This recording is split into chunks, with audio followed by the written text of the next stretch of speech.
సంగారెడ్డి జిల్లా నాందేడ్ అకోలా 161 జాతీయ రహదారిపై ఘోర ప్రమాదం చోటు చేసుకుంది. సంగారెడ్డి వైపు నుండి అతివేగంగా వస్తున్న రన్నింగ్ బొలెరో వాహనంలో మంటలు చెలరేగి పూర్తిగా దగ్ధమయ్యింది. ఈ ఘటన చౌటాకూర్ మండలం శివంపేట వద్ద చోటు చేసుకుంది.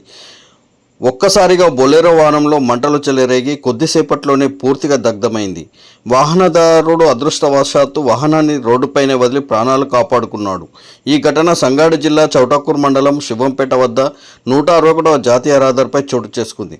సిద్దిపేట ప్రాంతానికి చెందిన మహేందర్తో పాటు మరో వ్యక్తి తమ బొలెరో వాహనంలో హైదరాబాద్ బోయిన్పల్లి నుండి సంగారెడ్డి మీదుగా సిద్దిపేటకు వెళ్తున్న క్రమంలో ఒక్కసారిగా బొలెరో వాహనంలో ఇంజన్లో మంటలు చెలరేగాయి. ఇది గమనించిన వారు తమ వాహనాన్ని హైవేపై పక్కకు నిలిపేలోపే మంటలు ఒక్కసారిగా వాహనాన్ని చుట్టుముట్టడంతో వాహనంలో ప్రయాణిస్తున్న మహేందర్తో పాటు మరో వ్యక్తి స్వల్ప గాయాలతో ప్రాణాపాయం నుండి బయటపడ్డారు. అయితే ప్రమాదాన్ని గమనించిన ఘటనా స్థలానికి చేరుకున్న స్థానికులు గాయాలైన క్షతగాత్రులను రక్షించారు. వెంటనే చికిత్స నిమిత్తం వారిని ఓ ఆటోలో సంగారెడ్డి ప్రభుత్వ ఆసుపత్రికి తరలించారు. ఆ తర్వాత పోలీసులకు సమాచారం ఇచ్చారు. ఇక స్థానికుల సమాచారంతో ఘటనా స్థలానికి చేరుకున్న పుల్కల్ పోలీసులు అగ్నిమాపక సిబ్బంది మంటలను అదుపు చేశారు. రోడ్డుకు అడ్డంగా ఉన్న వాహనాన్ని క్రేన్ సాయంతో హైవే సిబ్బంది అక్కడి నుంచి తొలగించారు.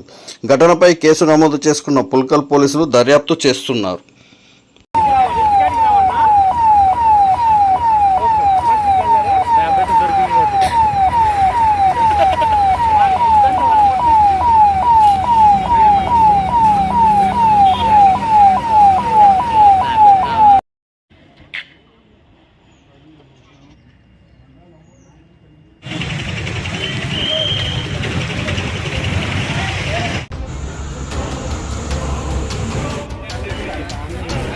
పోలే होती దగ్గర के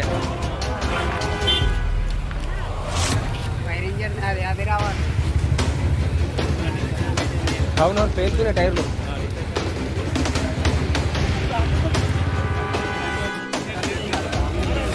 పోలే होती దగ్గర के అది రావాలి